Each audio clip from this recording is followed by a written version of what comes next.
I sat in the wrong seat at an alien banquet. Now I'm betrothed to their deadliest Princess Elias Mar had prepared for many things before attending his first alien banquet. He had memorized greeting gestures for 12 species, practiced neutral facial expressions in a mirror, and reread the cultural briefing so many times that the words blurred together. What he had not prepared for was silence. Not the comfortable kind, but the kind that pressed against the ears and made the heart beat louder. The banquet hall aboard the Conquered Spire was vast and curved, like the inside of a pearl. Soft light flowed from the ceiling in slow waves, changing color to suit the vision of different species. Long tables floated a short distance above the floor, supported by invisible gravity fields. Around them sat beings of every shape Elias could imagine and several he could not. Some wore robes, some armor-like shells, some nothing at all. The air smelled faintly sweet and metallic at the same time. Elias paused at the entrance, straightened his jacket, and reminded himself why he was here. Humanity had only joined the wider galactic community a few years ago. They were new, curious, and watched closely. Elias was not a soldier or a scientist. He was a cultural liaison, chosen because he listened well and did not panic easily. At least, that was what his superiors had said. A tall, insect-like attendant noticed him and gestured politely toward the tables. Elias nodded in thanks and stepped forward. Conversations flowed around him in dozens of languages, translated quietly by the implant behind his ear. Laughter clicked, hummed, and echoed. For a moment, Elias relaxed. Maybe this would not be so hard. He looked for a place to sit. That was where things went wrong. The seating was not marked in any way he could recognize. No nameplates, no numbers, no obvious patterns. Some seats were close together, others spaced wide apart. Elias remembered something from the briefing about social distance variance, but the details escaped him. He did not want to stand awkwardly in the middle of the hall, so he chose an empty seat near the center of the main table. It looked no different from the others. As soon as he sat down, the room changed. The low hum of conversation faded, not all at once, but in pieces like music slowing down. Elias felt it before he heard it. He looked up. Several nearby aliens had turned to stare at him. A tall, feathered being slowly leaned away, eyes wide. A gelatinous creature on the other side of the table rippled with what the translator identified as alarm. Elias swallowed. Is this seat taken?" he asked, keeping his voice calm. No one answered. An alien further down the table rose halfway from their seat, hesitated, then sat back down again. Servitors carrying trays of food stopped in place, their movements frozen. The silence deepened until it felt heavy. Elias' first instinct was to stand up. He shifted forward slightly, hands pressing against the edge of the table. Before he could move, a clear, ringing sound echoed through the hall. It came from the far end of the table, where the highest-ranking guests were seated. A voice followed, smooth and amplified just enough to reach everyone. "The rite has been observed." Elias froze. The translator worked quickly, feeding meaning into his mind, but it did not make the words any less confusing. He looked around, searching for someone who could explain what was happening. No one met his eyes. The voice spoke again. "The seat has been claimed. The bond is acknowledged." A wave of reaction moved through the hall. Some guests bowed their heads. Others pressed strange limbs to their chests. A few looked at Elias with expressions that mixed pity and awe. Elias' mouth felt dry.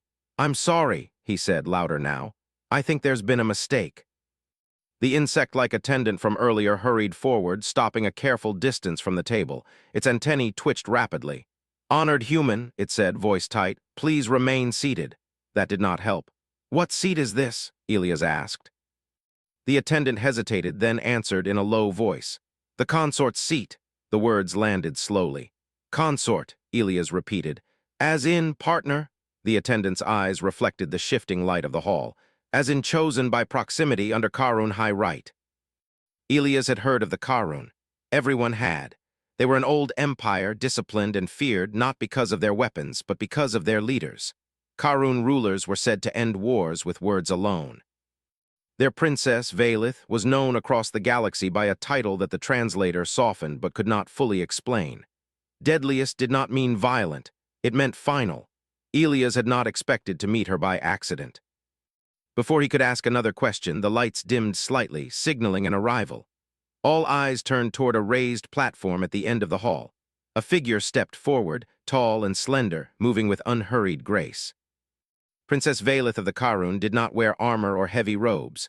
Her clothing was simple, dark, and fitted, marked only by a thin band of silver at her brow.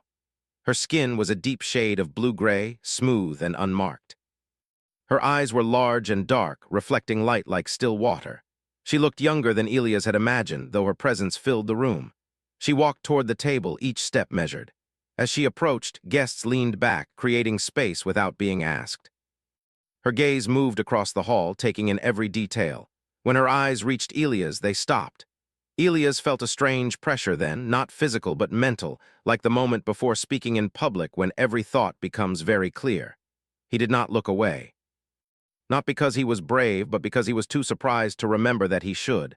Valeth studied him in silence. Her expression did not change. Finally, she spoke. "You are human." "Yes," Elias said. His voice sounded steady to his own surprise. Elias Mar. "Cultural liaison. A role of observation," Valeth said. "And listening," Elias added before he could stop himself. A flicker of something passed through her eyes, interest perhaps. She turned slightly, addressing the hall. "The right has been fulfilled according to law. This human has taken the consort's seat without coercion." A low murmur followed. Elias raised a hand, then lowered it again, unsure of the etiquette. "Princess," he said carefully, "I did not know what the seat meant. I meant no disrespect." Valeth looked back at him. "Intent does not erase action, but it does define consequence." She moved closer, stopping across the table from him. Up close, Elias noticed fine patterns along her skin, like faint lines etched by light. Her presence was calm, not threatening, but it demanded attention. "Under Karun law," she continued, "the one who claims that seat is bound to me in formal consideration, betrothal in your language." The word echoed in Elias' mind. "I can't," he said, not loudly but clearly. "I don't have the authority to agree to something like that." Valeth tilted her head slightly. "You misunderstand. Agreement is not required for the right, only presence." Elias took a slow breath. Panic pressed at the edges of his thoughts, but he pushed it down. This was a misunderstanding, he told himself. Misunderstandings could be explained. "Then I respectfully request release," he said.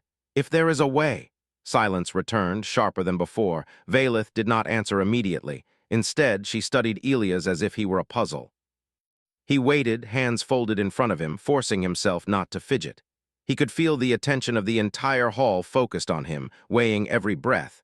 At last, Valeth spoke. "No one has ever requested release from this right." "That doesn't mean it can't happen," Elias said gently. "Humans make mistakes. We try to fix them without causing harm." "Harm," Valeth repeated, tasting the word. "You believe this harms you." "I believe it changes my life without my consent," Elias replied. "And possibly yours." That finally made her pause. Around them the banquet remained frozen. No one dared interrupt. "You do not fear me," Valeth said slowly. Elias considered lying. He did not. "I'm nervous," he said. "I'm confused, but no, I don't fear you." A quiet reaction moved through the room like a breath held too long. Valeth's gaze sharpened, not with anger, but focus. "Every being who has sat in that seat before you trembled. Some begged, some boasted, all feared." "I'm sorry," Elias said again, sincerely. "I don't think fear helps conversation." For a long moment the princess said nothing. Then she straightened and turned back toward the hall. "The betrothal stands," she announced. "For now." Elias' heart dropped. "But," she continued, "this human will be observed, studied. Understood, if he truly lacks fear, then he may possess something far more dangerous." She looked at Elias one last time. "Remain seated," she said quietly. "Dinner is served." The servitors moved again. Conversation slowly returned, though softer than before. Elias sat very still, staring at the table in front of him. He had come to the banquet to represent humanity. He had not expected to represent it like this. Elias did not remember much about the food placed in front of him. He noticed colors and shapes, soft steam rising from dishes that adjusted their temperature automatically for different species, but he barely tasted anything. His mind stayed fixed on the words spoken moments earlier. The betrothal stands, for now. Across the long table, Princess Valeth sat with perfect posture, her movements controlled and precise. She ate slowly, not because she needed to, Elias guessed, but because it was expected. Every gesture she made seemed to carry meaning. When she lifted a cup, several guests did the same. When she paused, the room quieted without instruction. Elias became painfully aware of how out of place he looked. He tried to sit straight, copying the posture of others nearby, but he felt like a child pretending to belong at an adult gathering. Still, no one laughed. No one whispered openly. They watched him instead with eyes that measured and weighed. The translator implant filtered low conversations around him. Words like unprecedented, unstable, and human variable drifted through his thoughts. None of them sounded comforting. Valith finally turned her attention fully toward him. "You are not eating," she said. "I am," Elias replied, then realized she was right. He picked up a utensil and tasted a small portion. It was mild and warm, not unpleasant. "It's good." "That is not why you hesitate," she said. Elias considered denying it, then decided there was no point. "I don't know what happens next," he said honestly. Valith studied him for a moment. "That makes two of us." The words surprised him. He looked up. Her expression was calm, but something in her tone suggested genuine uncertainty. That was not what he expected from someone known across the galaxy as the deadliest princess of the Karun. Around them, the banquet slowly regained rhythm. Conversations resumed in careful tones. Music produced by vibrating crystal structures near the ceiling filled the background with a low, steady hum. Still, Elias felt as if he were sitting at the center of a storm. When the final course was cleared, a tall Karun official approached the table and bowed deeply to Valith, then inclined his head slightly toward Elias. "The private chamber is prepared," the official said. Elias stiffened. "Private chamber?" Valith stood. "A discussion chamber," she clarified. "You will not be harmed." "I wasn't assuming I would be," Elias said, though his heart beat faster. She glanced at him. "Good." They left the hall together, walking side by side. The corridors of the conquered spire were quieter than the banquet hall, lit by soft white panels that adjusted to their presence. Elias noticed how others stepped aside as Valith passed, giving her space without being told. Some glanced at Elias with open curiosity now, less fear but more confusion. The chamber they entered was smaller, circular, with smooth walls and a single table in the center. No guards were visible. The door closed silently behind them. Valith gestured for Elias to sit. She took the opposite seat. For a moment neither spoke. "You may ask your questions," Valith said at last. Elias let out a slow breath. "All right, first question, what does this betrothal actually mean?"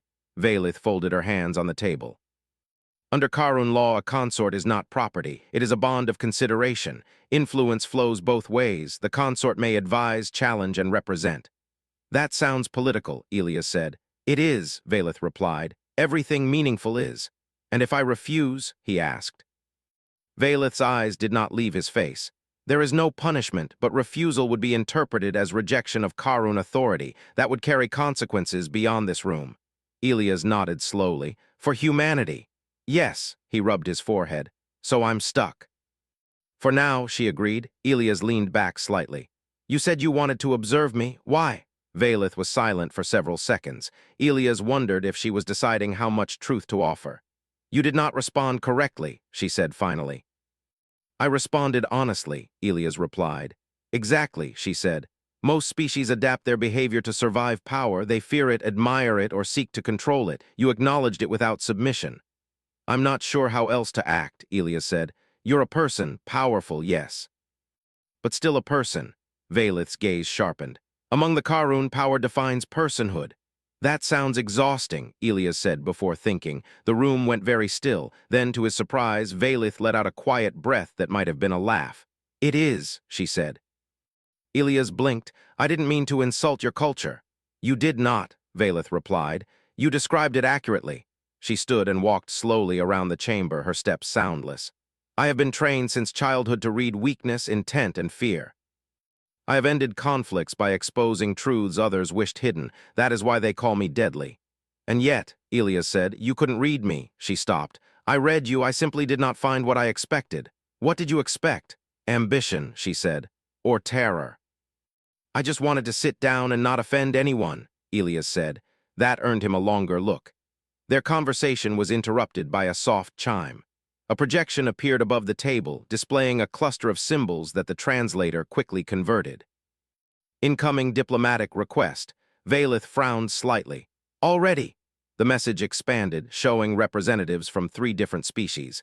Their expressions ranged from polite concern to barely hidden alarm. "Princess Valith," one of them said, "we request clarification regarding the human status." Valith gestured for Elias to remain silent. "The right was observed," she said evenly. "The bond is valid."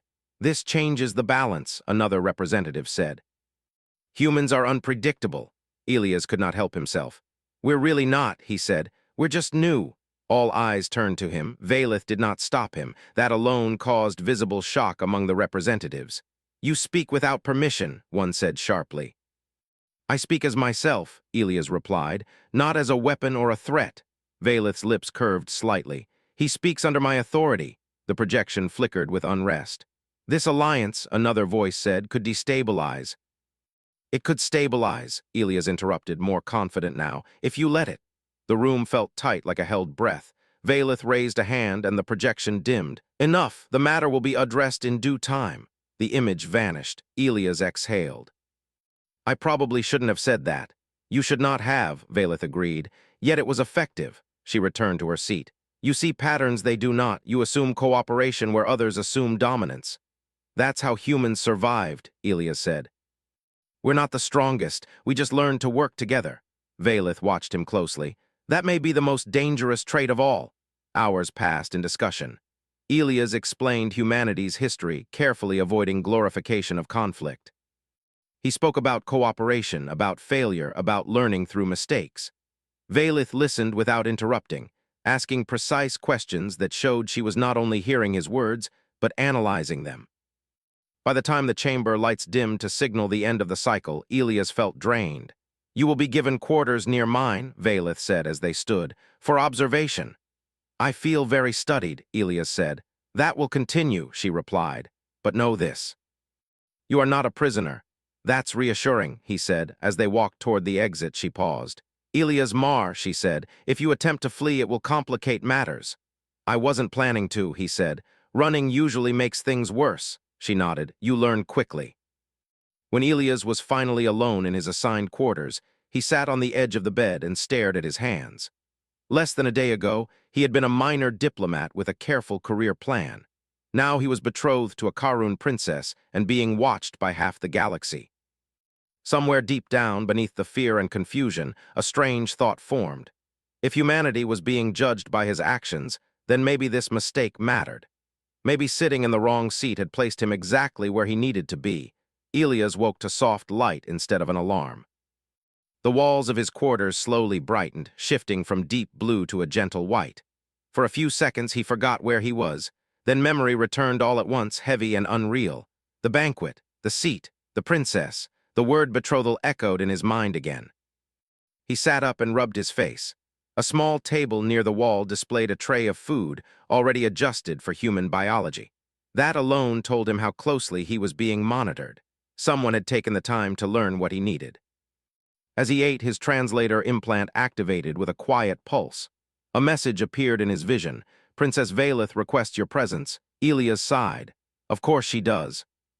He dressed in the formal clothing provided for him, simple and dark, designed to blend rather than stand out.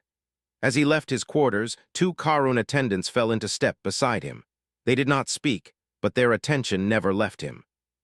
Elias wondered if they were guards, escorts, or observers, possibly all three. They walked through sections of the conquered spire Elias had not seen before. These halls were not decorative like the banquet area. They were practical, clean, and quiet, filled with subtle symbols etched into the walls. Elias sensed that this was where real decisions were made. Valith waited for him in a wide chamber with tall windows that looked out into open space. Stars drifted slowly beyond the glass, distant and calm. She stood with her hands clasped behind her back, staring outward.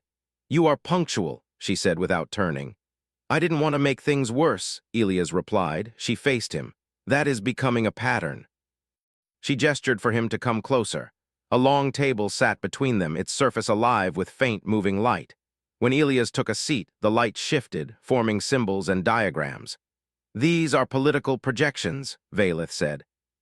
"Since the banquet, 13 factions have requested clarification, 8 have issued warnings, and 3 have quietly begun preparing countermeasures." Elias stared at the display. "Because I sat in a chair." "Because you exist where you should not," Valith corrected. And because you remain unafraid. I keep hearing that, Elias said, but I don't think I'm special, I'm just me. That, Valeth said, is the problem. She moved a symbol across the table. Most species define themselves by hierarchy, position, strength. Humans do not. We do, Elias said gently, just not the same way. Our hierarchies change, we question them. Valeth considered that. You challenge authority as a matter of instinct. Not challenge, Elias said. Test. If it holds, we respect it more. The room was quiet for a moment. You realize, Valeth said, that this makes humans impossible to control using standard methods. Elias smiled faintly. We've noticed. Valeth's gaze sharpened, but there was no anger in it, only thought. Later that cycle, Elias found himself attending meetings he had never been invited to before. He sat beside Valeth as diplomats argued carefully worded points, each one circling the same fear. Humanity was unpredictable. Humanity did not fit. Elias listened. When Valeth spoke, the room listened. When she stayed silent, tension grew. At one point, a representative from a crystalline species turned toward Elias directly. Human, it said, do you deny that your kind has a history of internal conflict? Elias nodded. No. We don't deny it. A ripple of surprise moved through the room.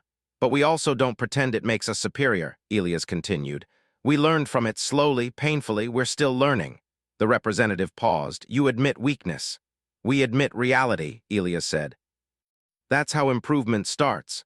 Valeth watched him closely as the meeting ended. When they were alone again, she spoke. You undermine yourself openly. I don't see it that way, Elias said. I build trust by being honest. That strategy should fail, she said. Yet it does not. Over the next few days, Elias became a constant presence at Valeth's side. Not as decoration, but as something new, a reference point. When negotiations stalled, eyes turned to him. When tension rose, Valeth observed how he responded. Elias did not threaten. He did not demand, he asked questions. Why do you fear this outcome? What would cooperation look like to you? What are you trying to protect? The answers often surprised everyone involved.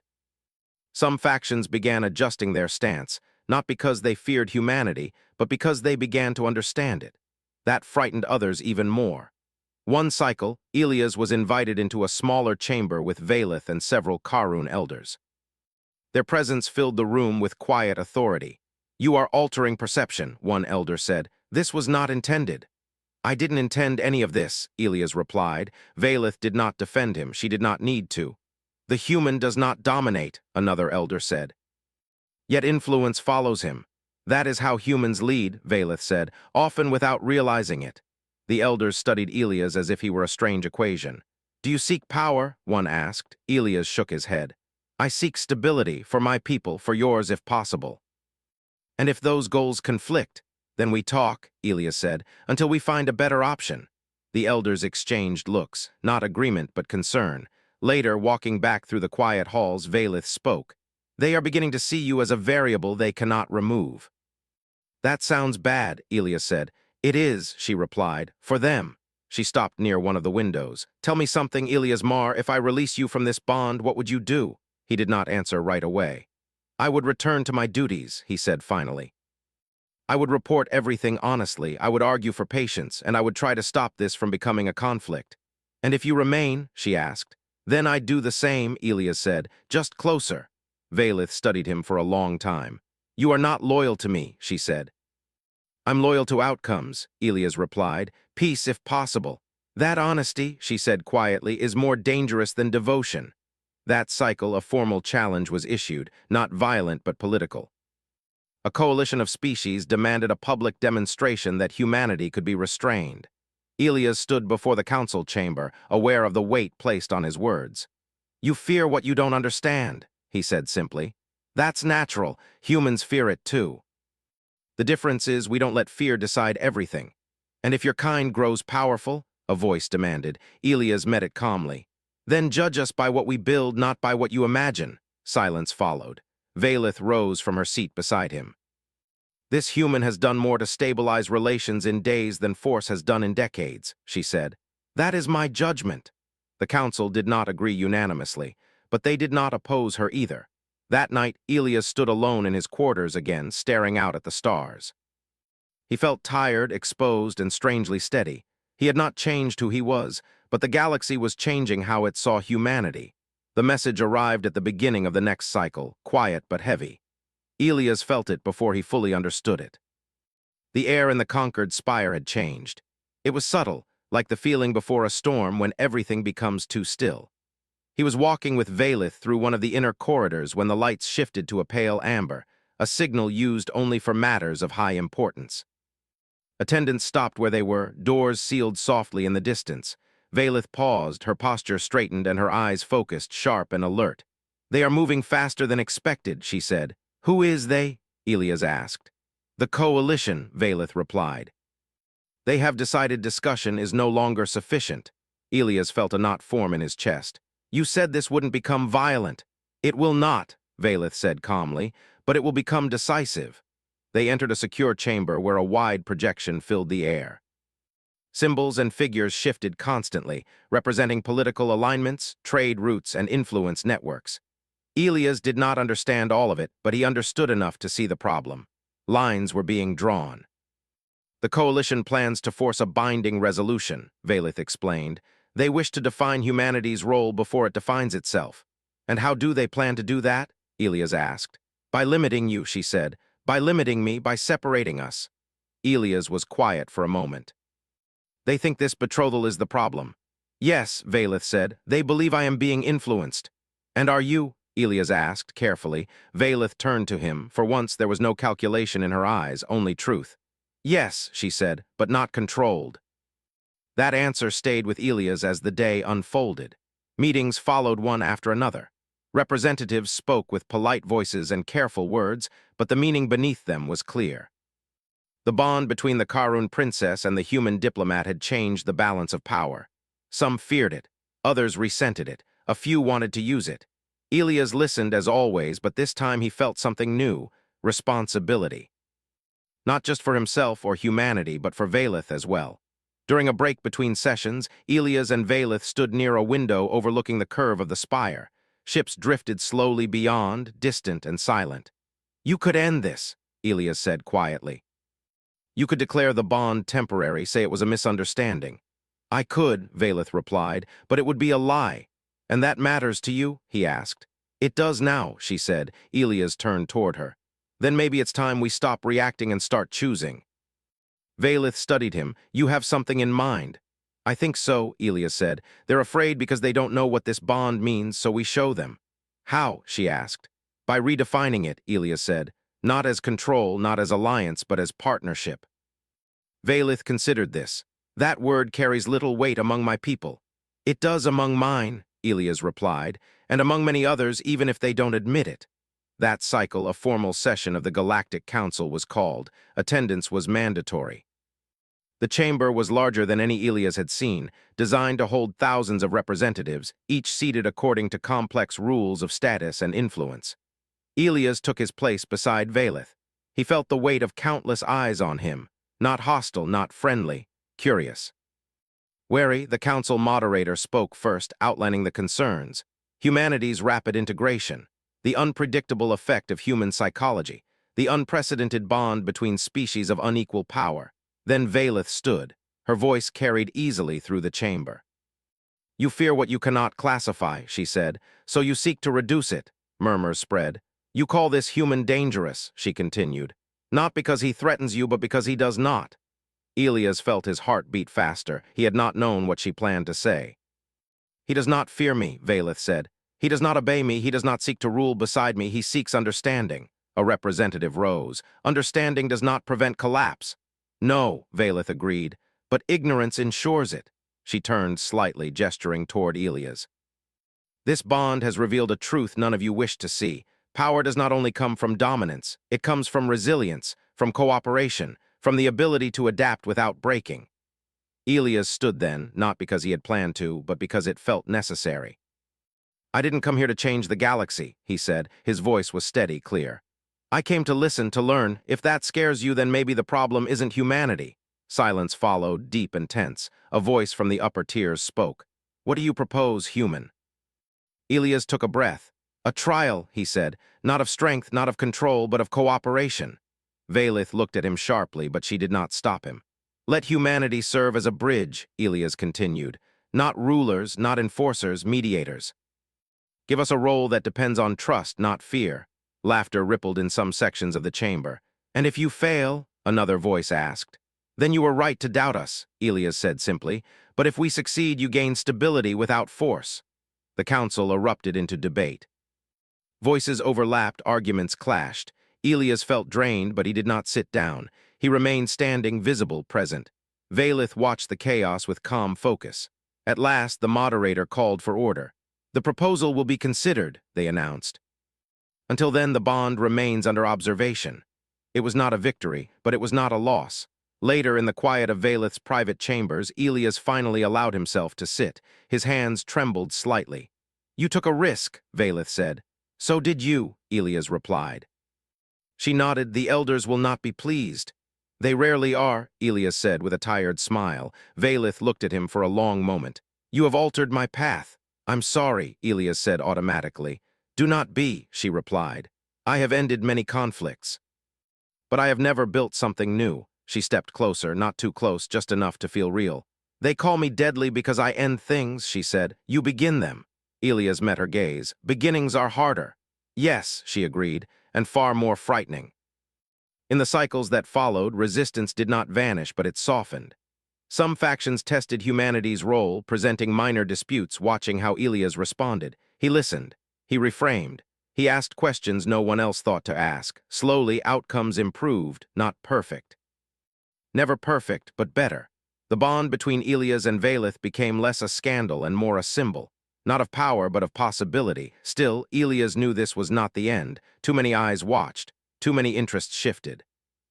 One evening, standing together at the window, Valith spoke quietly. The final decision approaches. Elias nodded. I figured. If the council rejects your proposal, she said, they will demand separation. And if they accept it, Elias asked. Then humanity will no longer be small, Valith said. Elias stared out at the stars. We've never been ready, he said. We just move forward anyway. Valith looked at him, something like respect in her eyes. Then prepare, she said. Because tomorrow the galaxy decides whether humans are merely present or essential. Elias took a slow breath.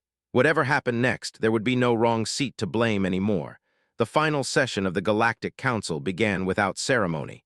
No music played. No greetings were exchanged. The chamber felt heavier than before, as if the air itself carried the weight of expectation. Elias stood beside Princess Valith, his hands folded calmly in front of him. Inside, his thoughts moved quickly, but his face remained steady. He had learned that much in these past cycles. Panic helped no one. Across the vast chamber, representatives from hundreds of species waited. Some watched Elias openly now, not hiding their interest. Others avoided looking at him at all. Fear had changed shape. It was no longer sharp, it was cautious. The moderator rose. The council has reviewed the proposal, they said. Humanity as a mediating presence, a stabilizing variable. Elias felt Valith shift slightly beside him, not nervous, focused. There are objections, the moderator continued.